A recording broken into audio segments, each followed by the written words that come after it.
Matin du 5 juillet 1962. Après 7 ans de guerre, enfin la paix. L'Algérie est indépendante.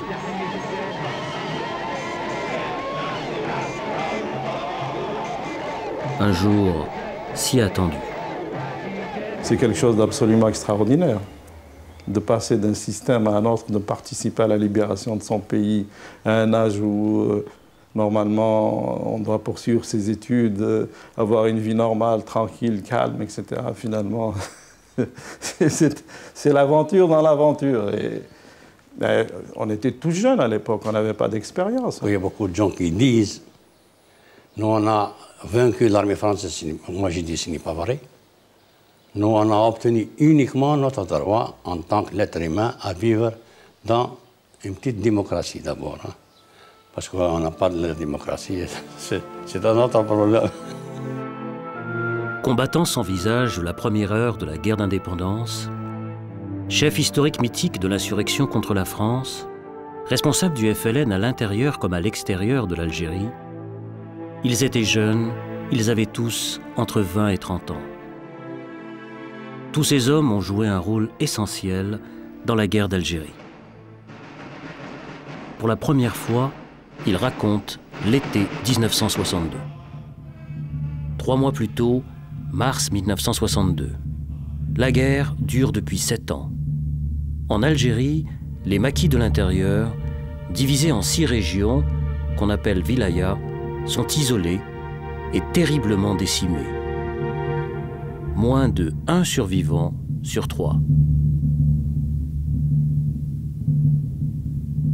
Nous sommes des miraculés parce que c'était très difficile, bien sûr.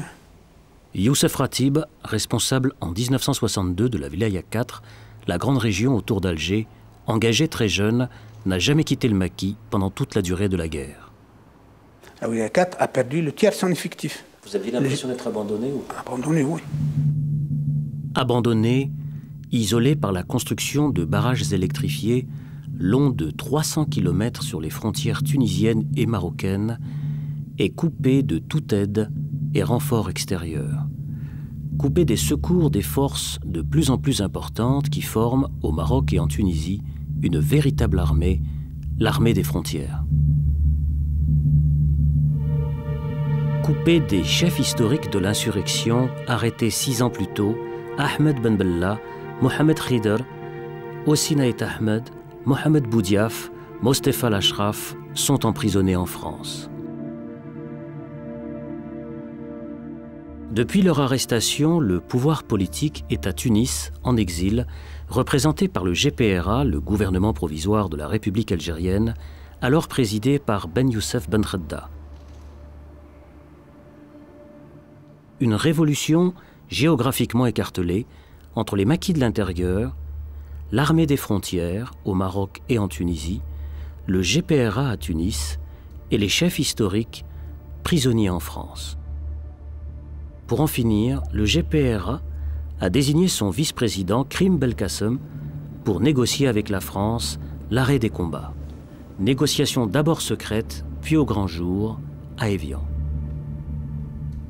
Louis Jox pour la France, Krim Belkacem pour le GPRA, négocie le départ de l'armée française, le statut de la minorité européenne, le sort des harkis et enfin le destin du Sahara et des gisements pétroliers.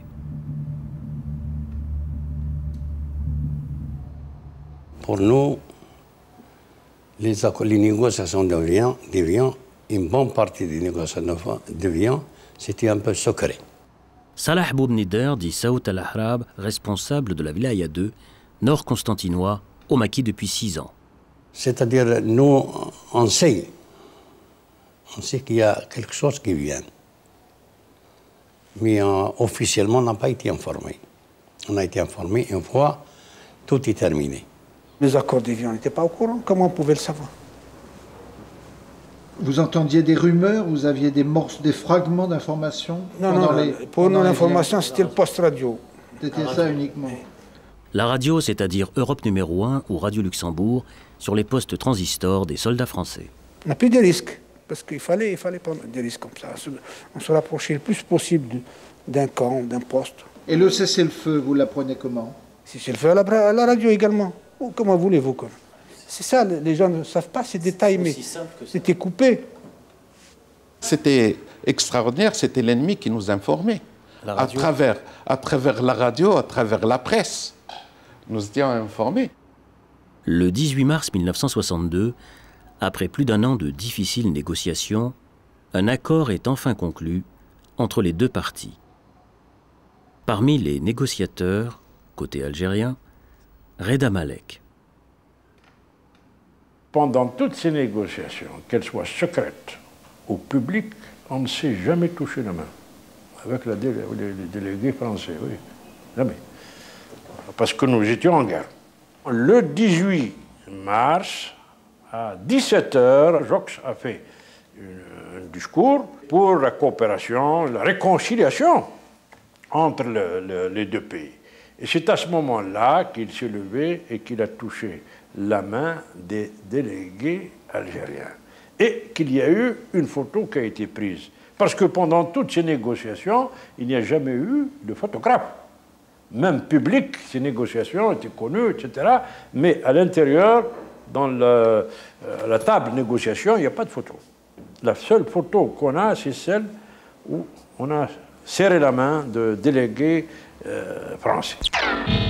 Ici Évian, eh bien ça y est, la guerre est finie, la paix est signée à Évian. Il y a quelques minutes à peine, les hélicoptères ayant à leur bord les membres de la délégation algérienne sont repartis.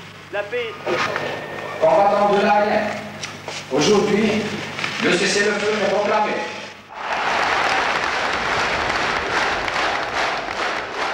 J'étais à Tunis, à l'annonce du cessez-le-feu.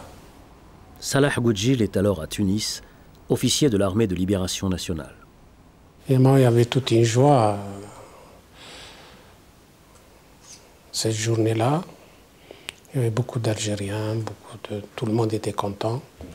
Les Tunisiens aussi étaient très contents. Il y avait semble d'une fête. Mais ça restait quand même, après le 19 mars, on pensait tous, après le 19 mars, comment que les choses allaient se passer après le 19 mars.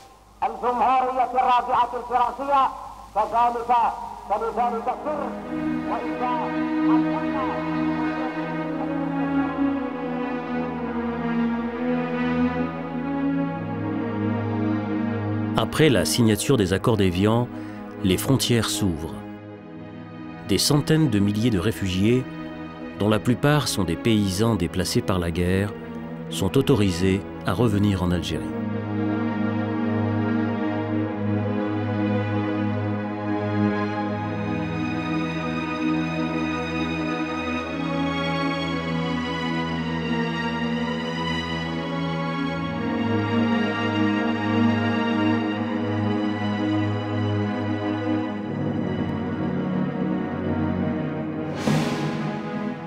Parmi eux, après 7 ans d'exil, Abderrazak Bouhara.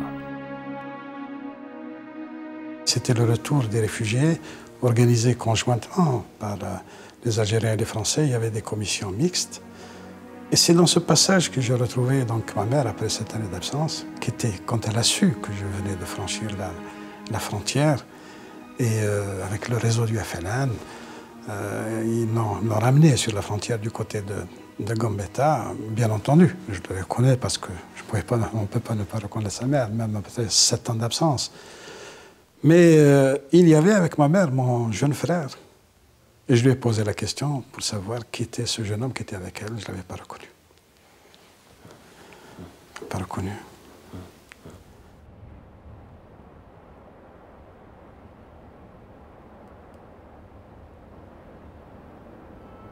Des zones entières ont été interdites aux Algériens pendant la durée du conflit. Près de 2 millions de paysans ont été déplacés. 8000 villages ont été détruits. La tâche de reconstruction de l'Algérie sera très difficile. Rafik Ben Sassi, engagé très jeune dans les combats du nationalisme algérien et dans la clandestinité depuis de nombreuses années, arrive à Rocher-Noir, près d'Alger, lieu de l'exécutif provisoire algérien, pour préparer le passage à l'indépendance. J'étais envoyé par le colonel Karim Belkacem, qui à l'époque assurait la fonction de président du comité de guerre. Et moi, j'ai appartenu à son cabinet militaire. Je m'occupais du renseignement et d'autres choses aussi. Et donc vous avez été envoyé à Rocher-Noir, à l'exécutif provisoire. Oui. Pour préparer le passage à l'indépendance? Préparer un peu ça, mais c'est surtout pour la lutte anti-OAS. Il fallait mettre en place des commandos à partir des éléments qui rentraient de l'ex-Fédération de France et qui venaient des commandos de l'ALN pour préparer un embryon de police et de gendarmerie algérienne et en même temps passer à la phase finale de la lutte anti-OAS avec les commandos des services spéciaux français aussi qui ont participé. La guerre n'est pas finie. Au nom de l'Algérie française, l'OAS plastique et assassine. Politique du chaos et de la terre brûlée. Est-ce que l'OAS avait songé à s'approcher de Rocher-Noir? Ils ont fait exploser plusieurs bombes à l'intérieur de la cité administrative. C'était truffé, hein. Il y avait beaucoup de sympathisants de l'OAS. Donc c'était une espèce de coexistence un peu bizarre, mais bon, ça fonctionnait comme ça. Violence, assassinat, destruction, affrontements, l'Algérie semble plongée dans le chaos. Se sentant abandonnés, sans protection, livrés à eux-mêmes, les Européens d'Algérie, ceux que l'on appellera plus tard les Pieds Noirs, décident de quitter en masse le pays.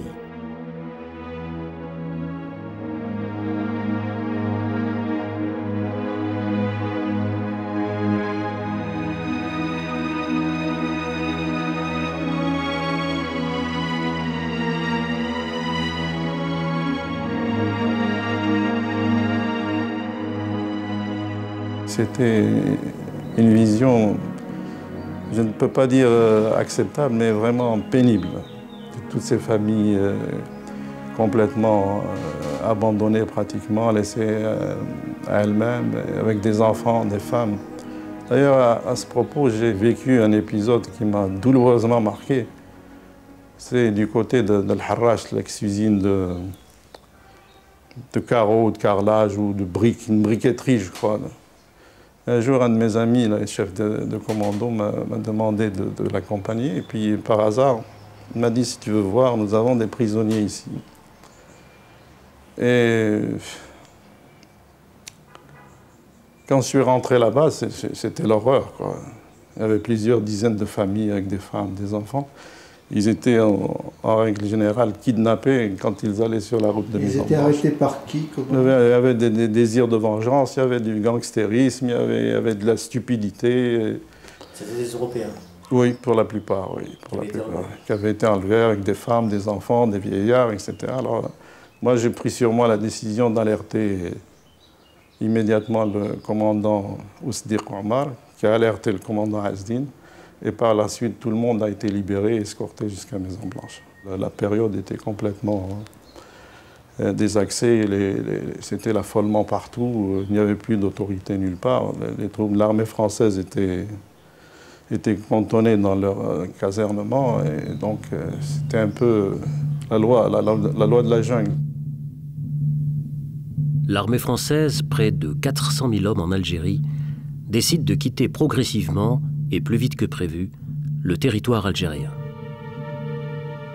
Avec eux, 60 000 soldats harkis et leurs familles décident de choisir l'exil par crainte d'un destin tragique.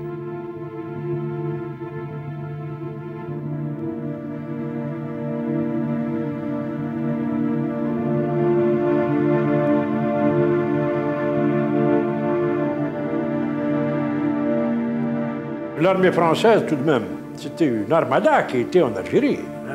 Dans les accords, on avait prévu qu'il fallait les ramener à 80 000 hommes au bout d'une année après l'autodétermination.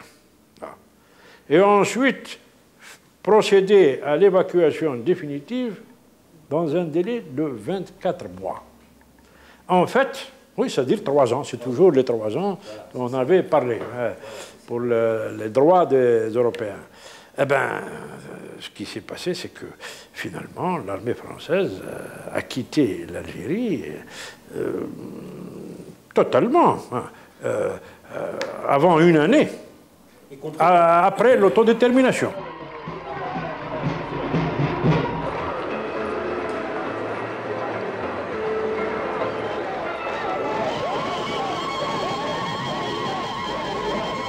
« 1er juillet 1962, en application des accords d'Évian, scrutin d'autodétermination. Les Algériens se prononcent massivement en faveur de l'indépendance de l'Algérie. Le 3 juillet, la France reconnaît officiellement l'indépendance de l'Algérie. Le 5 juillet, les premiers bataillons de l'ALN pénètrent dans Alger avec à leur tête Youssef Ratib. On est rentré à Alger avec 9 bataillons. Des vrais maquisards. Vous êtes rentré dans Alger? On est rentré à Alger, c'est la wilaya 4. Le premier à être rentré dans Alger. Pour l'histoire, hein, comme pour Paris, ils disent que c'est le général Leclerc qui a... Pour l'histoire, c'est la wilaya 4 qui a libéré Alger. Donc, on est rentré en force. Et là, on a invité toutes les wilayas pour venir assister. Il y a eu la wilaya 3, la wilaya 2, la wilaya 3 et des gens de la wilaya 5 qui sont venus assister aux cérémonies. D'autres ne sont pas venus. Le même jour, ce 5 juillet, le président du gouvernement provisoire, Ben Youssef Ben Khadda, pénètre à son tour dans la capitale algérienne. Avec lui, un des responsables du FLN, Mohamed Arbi. J'ai rarement vu une foule aussi dense et aussi explosive et joyeuse. Et elle nous a accompagnés sur des kilomètres. Il y avait des dizaines et des dizaines de milliers de gens qui chantaient, qui dansaient, qui avaient fabriqué des drapeaux de toute nature.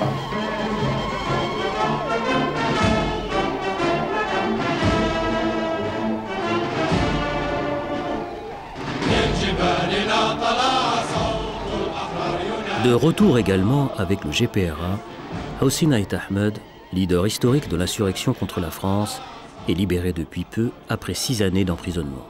C'était un instant de bonheur et surtout de voir la joie, de voir le déferlement d'enthousiasme, les danses. C'était une atmosphère presque magico-métaphysique. C'était extraordinaire. C'est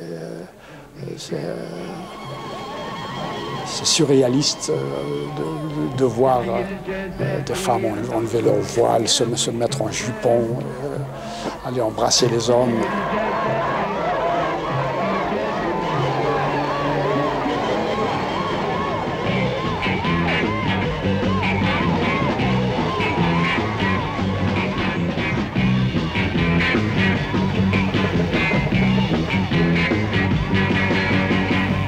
Le peuple d'Alger, le peuple de l'intérieur qui sont arrivés, ouais, le peuple de l'intérieur est arrivé ici, les gars un bataillon de la wilaya 2, un bataillon de la wilaya 3.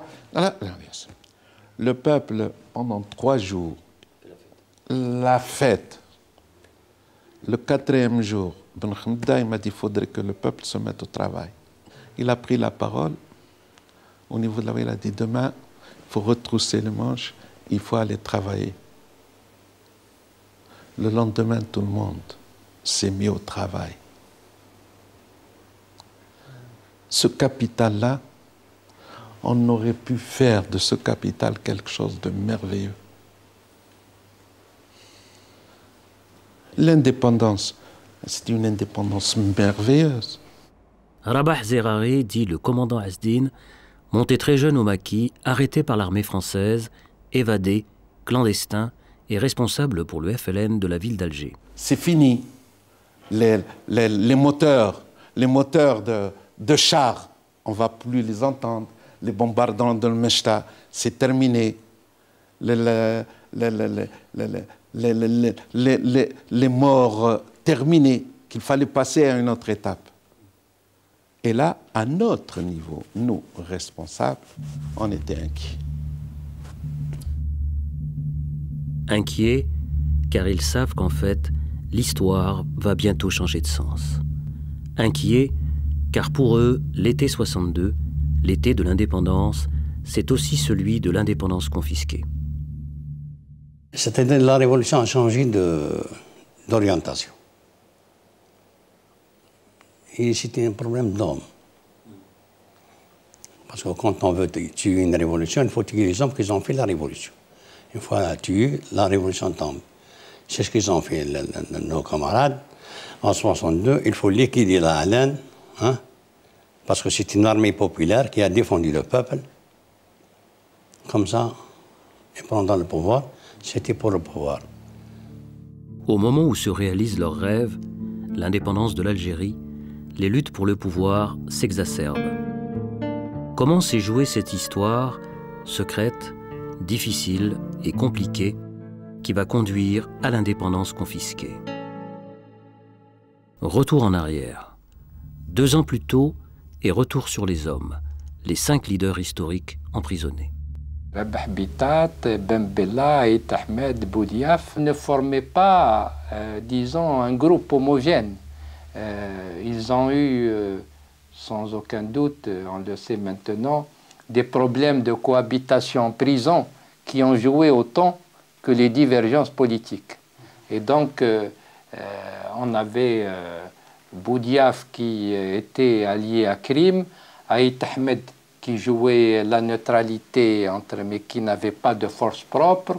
Il y avait les gens du gouvernement qui étaient branchés sur les wilayas, c'est-à-dire Krim, Bentobel et Boussouf, mais il y avait également les politiques avec Ben Khadda Yazid et Dahleb qui, eux, n'avaient pas de force propre. Divergence entre les chefs, divergence politique aussi entre le GPRA, le gouvernement provisoire de Ben Khadda à Tunis, qui conduit alors les négociations pour la paix, et l'état-major de l'armée des frontières en Tunisie. Cette armée, que dirige un état-major général sous les ordres du colonel Boumedienne, est forte de 60 000 hommes. Lourdement armée, fortement politisée, elle attend son heure. Cette armée est très opposée aux négociations de paix par peur d'en être exclue. C'est pendant les négociations, GPRA, gouvernement français, que la crise latente qui existait entre ce qu'on appelle les hauts commandements de l'armée aux frontières marocaines et aux frontières tunisiennes, c'est à ce moment-là que les militaires ont pris des initiatives politiques très, très fortes. Ils ont manifesté leur désaccord avant la signature des accords d'Évian. Et c'était pour nous un devoir de rappeler à l'ordre l'état-major. Donc nous avons écrit aux dirigeants militaires de leur dire c'est une erreur politique grave que d'avoir ouvert une crise au moment de la négociation. Et en même temps, nous avons écrit une lettre de soutien à Ben Khadda. Boumedienne, à cette époque-là, était contre toute négociation. Il faut d'abord régler les problèmes internes de l'Algérie, les problèmes internes que nous sommes en train, qui empoisonnent notre existence, pour aller ensuite à ces négociations dans des conditions plus favorables. Abderrazak Bouhara, officier de l'ALN à la frontière algéro-tunisienne, où le colonel Boumedienne lui a confié le commandement d'un important bataillon. Il y avait l'idée suivante qui était répandue au sein des combattants. On se disait, il est possible qu'il y ait un accord aux dépens des combattants qui se trouvaient sur les frontières. Et c'est peut-être là une des raisons qui expliquent la grande solidarité qui existait entre les Moudjahidines sur les frontières et ce qu'on appelait les unités qui dépendaient de l'état-major général. Nous, ici, on savait tout ça. Le peuple commençait à entendre que ça n'allait pas entre l'Est, entre le GPRA et le MG, bien avant l'indépendance. Bien avant l'indépendance. Mais il continuait à espérer que ça allait se régler. Officier formé au Caire, fortement influencé par Nasser, le colonel Ouari Boumedienne n'est pas suffisamment connu dans la société algérienne. Il recherche des appuis politiques auprès des chefs historiques de l'insurrection algérienne, toujours emprisonnés en France. Ils avaient envoyé Bouteflika pour recruter un historique. Ils voulaient d'abord convaincre Boudiaf de les rejoindre, mais Boudiaf leur a dit qu'est-ce que c'est que cette initiative que vous prenez au moment des élections, vous divisez le pays, au moment où il fallait être sur une position de force dans la négociation. Il a été très dur à l'égard de l'état-major. Donc, out. Bouteflika a éliminé Boudiaf. Moi, il n'est pas question, en ce qui me concerne, il connaissait un peu mon point de vue idéologique, non pas mon caractère, mais mon point de vue idéologique, pas idéologique, politique. Et ils se sont rabattus sur Ben Bella. Engagé très jeune dans la lutte nationaliste, Ahmed Ben Bella est le plus connu des chefs historiques de l'insurrection. Sans Ben Bella, je ne pense pas que l'état-major de Hardi Mao aurait pu réellement s'imposer. Il avait besoin d'une tête politique qui passe, et Ben Bella passait depuis des années comme étant le leader politique du front. Alors, sous la bannière de Ben Bella, l'état-major pouvait se placer. C'était la lutte pour le pouvoir qui avait commencé déjà lorsque les 5 étaient en prison, dont le président actuel Bouteflika servait d'agent de liaison. Il a été vendre un coup d'État, Boudiaf l'a refusé. Il a trouvé un preneur qui s'appelle Ben Bella. Bon, il a acheté le coup d'État. On connaît la suite. À l'époque, Ben Bella, il n'a rien compris dans l'investigation. Il veut le pouvoir, et puis ça s'arrête là. Boumediene, il a utilisé le Ben Bella comme pion, mais la même chose. Et puis après 40 ans, on vit encore de la crise de 62. Et voilà, enfin. Voilà, ça va. Début avril, la guerre est finie. Les 5 historiques sont libres, reçus en Tunisie par Boumediene. Mais ils sont ici ensemble pour la dernière fois. La lutte pour le pouvoir les a déjà séparés.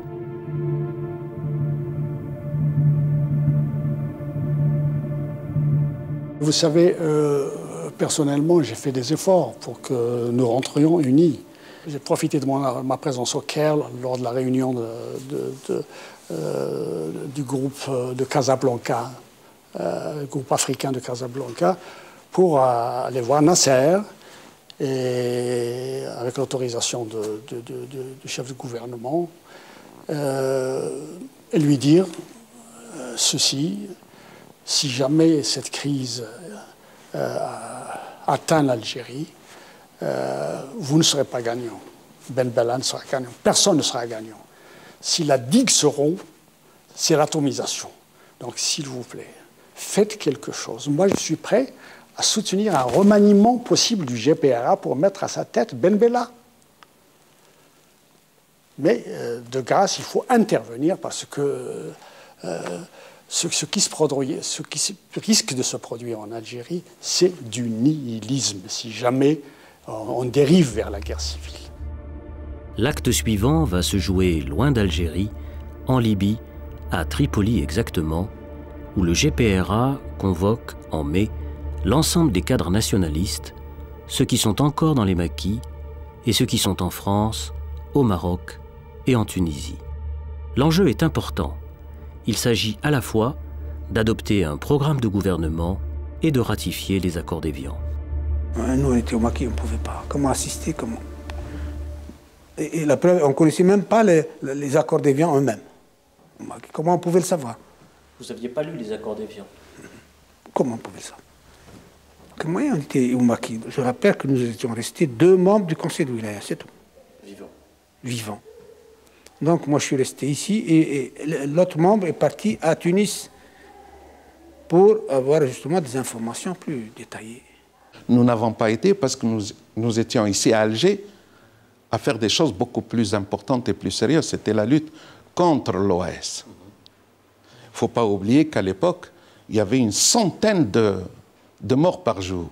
Nous aurions bien voulu, nous avons espéré, nous avons souhaité, nous avons désiré, nous l'avons écrit, que au lieu que ce congrès se fasse à Tripoli, qu'il se fasse à l'intérieur. Le premier congrès du FLN-ALN s'est fait un 20 août 1956 et à l'intérieur du pays. Oui, pourquoi le deuxième congrès, alors que nous sommes indépendants, ne se ferait pas à l'intérieur, avec les dirigeants cooptés, tels que moi, tels que Ami Salah et les autres, bien sûr qu'ils assistent, élargis aux cadres qui ont été formés par la Révolution. Personnellement, j'étais contre la réunion du Conseil national de la Révolution à Tripoli, parce que pour moi, ce qui était important, c'est d'envoyer tous les cadres disponibles à l'intérieur du pays. Il y avait la lutte contre l'OAS, et une fois en Algérie, créer les conditions pour une préparation démocratique du congrès du FLN. C'était ça ma vision. Je m'étais opposé, mais minoritaire. Malgré tout, le Conseil national de la Révolution algérienne s'ouvre à Tripoli fin mai. Pourquoi Tripoli? Raison toujours inconnue aujourd'hui. Par sécurité et par crainte de l'OAS, aucune photo, aucune image n'a été prise de cet événement. Avec les accords de cessez-le-feu, le Conseil doit aussi adopter un programme de gouvernement. Nous, on a été à Tripoli, convoqués à Tripoli pour ratifier les accords d'Évian.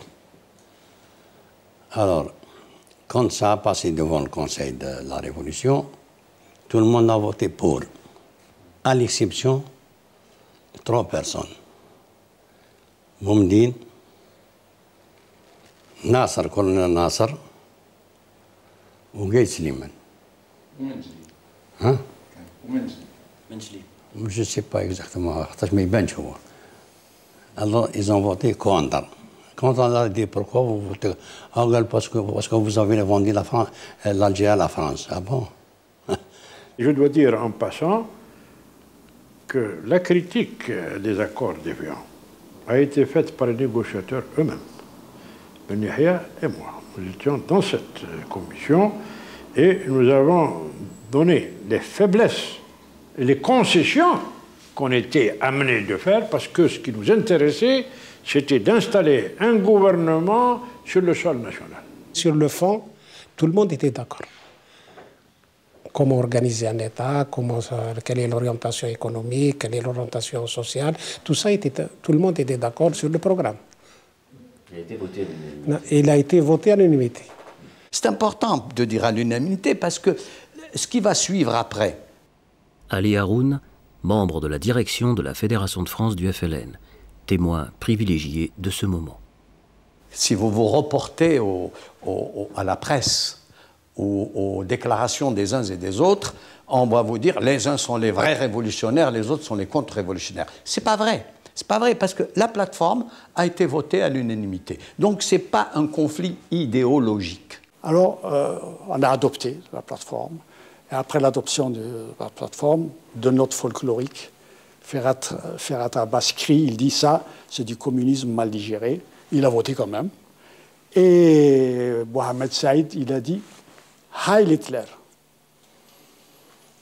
Lorsque le vote à l'unanimité a été proclamé, il a dit Heil Hitler.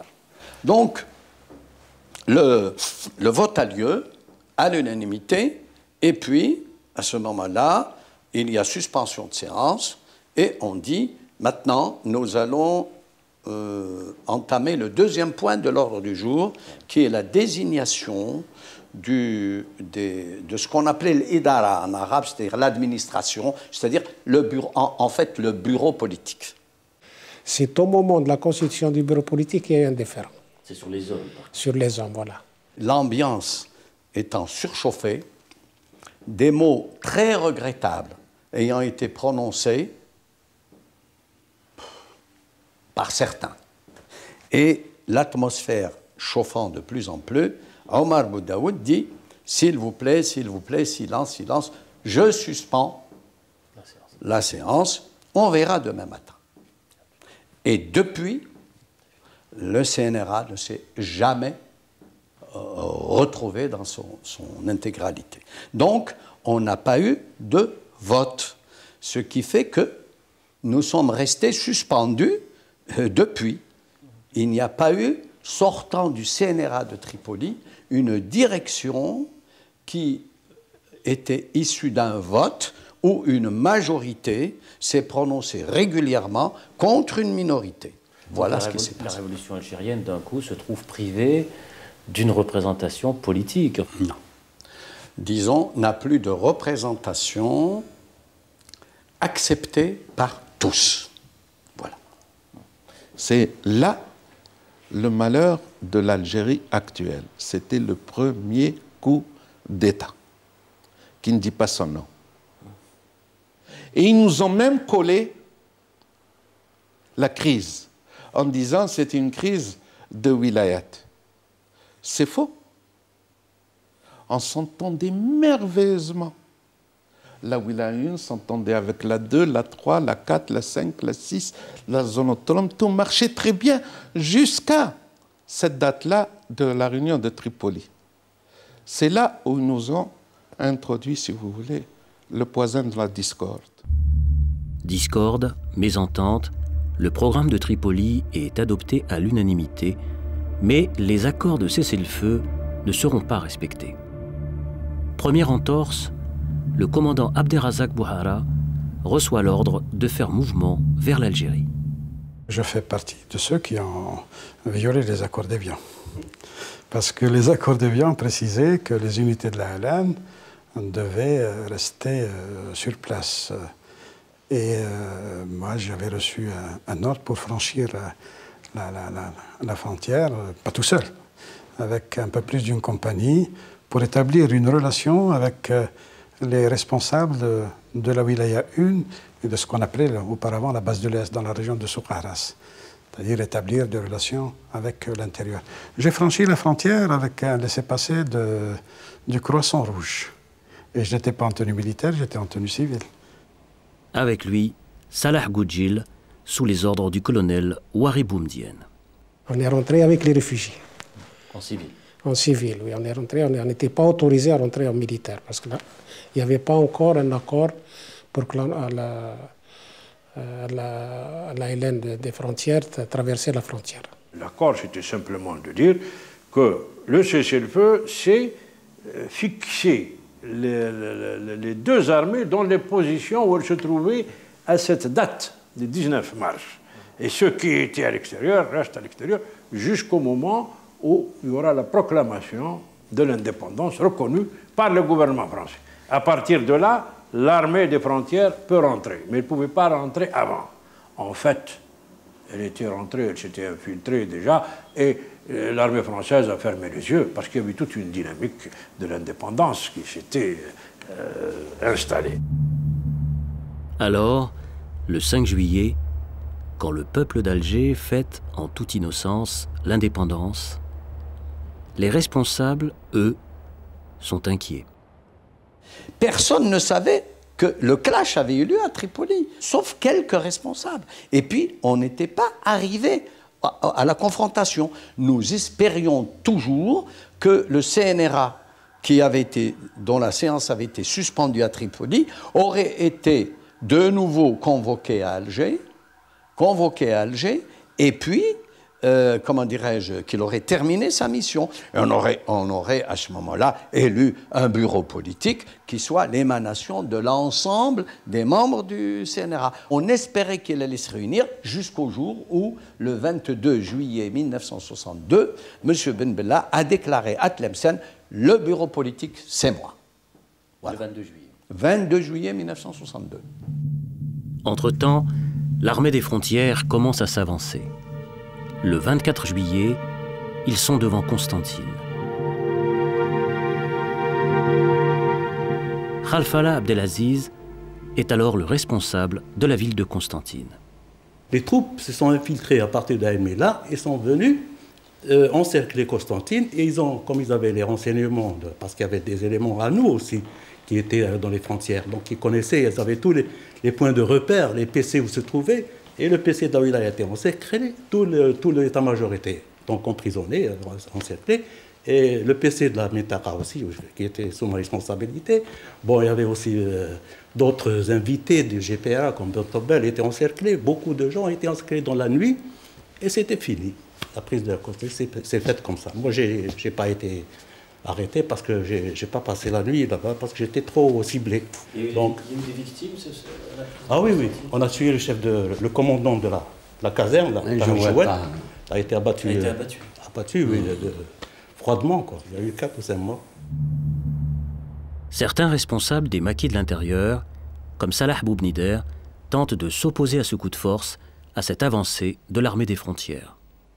On a fait une réunion ensemble. Des responsables de wilaya. Des wilayas, voilà. Alors on a fait une réunion ensemble pendant 3-4 jours. On n'a pas trouvé une solution. Alors j'ai pris une décision, moi. Enfin, j'ai pris une décision. On a fait une proposition, Anna et Hassan, qu'on a plus que. Sinon, qu'on a libéré l'Algérie. On va partager le pouvoir en 2. Une partie qui va s'occuper de la haleine, il l'a rassemblée, il l'a organisée, et de la paix. Et une partie qui va s'occuper du FLN et de la population aussi pour les organiser, en attendant d'arriver voilà, au Congrès. Alors on a proposé la proposition, ça a été accepté par tout le monde. Entre le groupe Ben Bella Boumedienne et les wilayas, Youssef Ratib, le chef de la wilaya 4, tient à rester neutre. Alors là, je vais parler d'une chose importante, parce que les gens ne se connaissent pas. Toujours dans le cadre de la neutralité, à l'époque, Ben Bella et Khidr étaient à Rabat. Ils ne sont pas encore entrés. Nous sommes toujours le fin juillet, là, peu après là. Donc, de ma propre initiative, j'ai pris, en accord avec le colonel Mohamed Hala III, on a pris un avion de l'exécutif, on a été rendre visite aux 2 responsables à Rabat pour essayer justement d'arranger les choses, en disant que, attention, les gens sont armés, on risque la guerre civile, on n'est pas encore concerné, nous, on est neutre.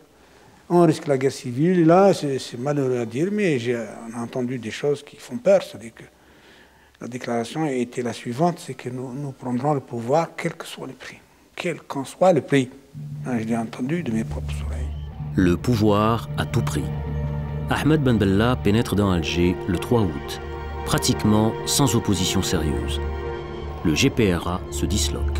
À partir du moment où c'est la force qui a primé, et il est là, il y a un bureau politique, on va le voir. Et on lui dit, bon, mais qu'est-ce que tu veux faire? La première des choses, il dit, remettez l'argent qui reste à un tel. On dit, très bien, cet argent n'est pas le nôtre. Hein. C'est les restes, c'était les cotisations, je crois, des 2 ou 3 derniers mois de la fédération, qui n'avaient pas eu le temps d'être transmises par la voie normale.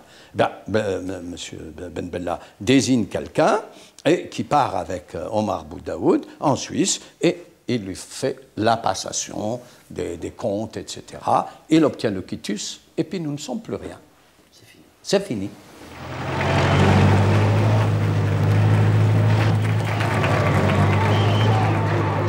Fin août, de manière inexorable, l'armée, dirigée par le colonel Boumedienne, avance vers Alger.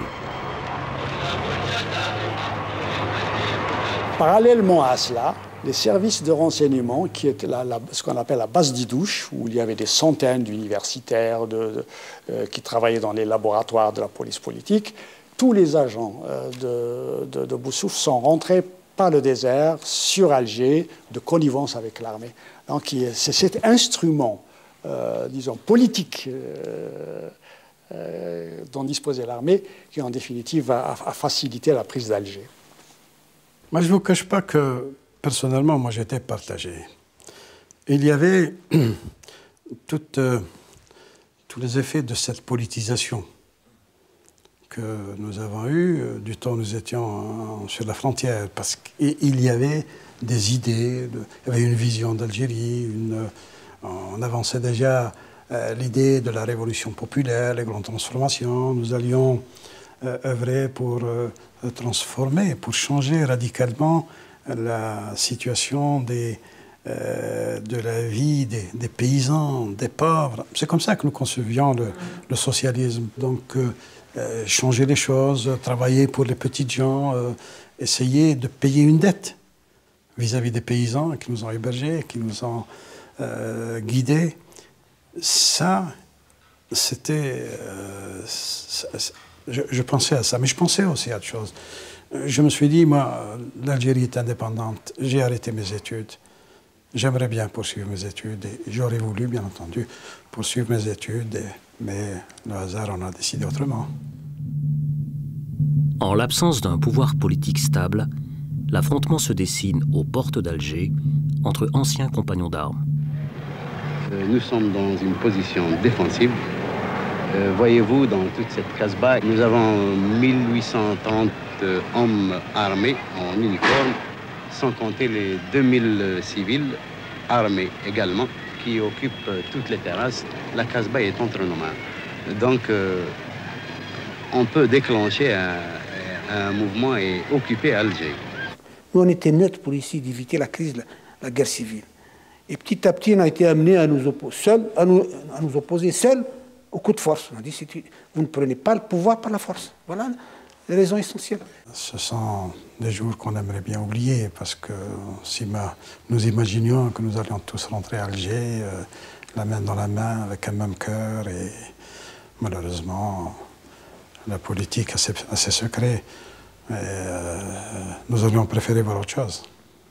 Ils sont venus, ils avaient un armement lourd, ils ont placé les canons, les canons, les trucs, ils ont tiré, mais ils n'ont pas pu avancer. C'est vers le 27 août. Il y a eu l'affrontement, 2 jours, et ensuite, bon, à l'époque... Parce qu'on a parlé quand même de 500 morts, 900 morts. Ça, je suis incapable. De notre côté, je peux témoigner, il y a peut-être une dizaine de morts, peut-être, pas plus. Dont un officier, un capitaine de la zone Palestrol. Il a été blessé et achevé. Oui, c'est l'histoire. La confrontation entre des combattants de la HLN, c'est une chose qui fait très mal. Nous faisons un appel à tous les dirigeants qui sont en ce moment pour qu'ils soient unis. Nous ne voulons pas crier vive un tel ou vive un tel. C'est le peuple qui commande tout, c'est le peuple qui a combattu pour la révolution, c'est lui qui l'a construite de ses mains. Le peuple ne comprenait rien, c'est l'erreur justement du peuple. Une erreur. Et nous, on n'avait pas le temps d'expliquer tout ça à la crise. Alors on s'est retrouvés seuls, on dit, voilà les raisons. Mais on pouvait tenir avec les moyens qu'on avait, la force. Mais dans quel objectif, quel but? Quel objectif politique? Donc il y a un accord sur le feu comme ça. Et je suis parti moi-même avec Ben Bella, avec un hélicoptère, aux 3 points que j'ai cités pour faire respecter le cessez-le-feu.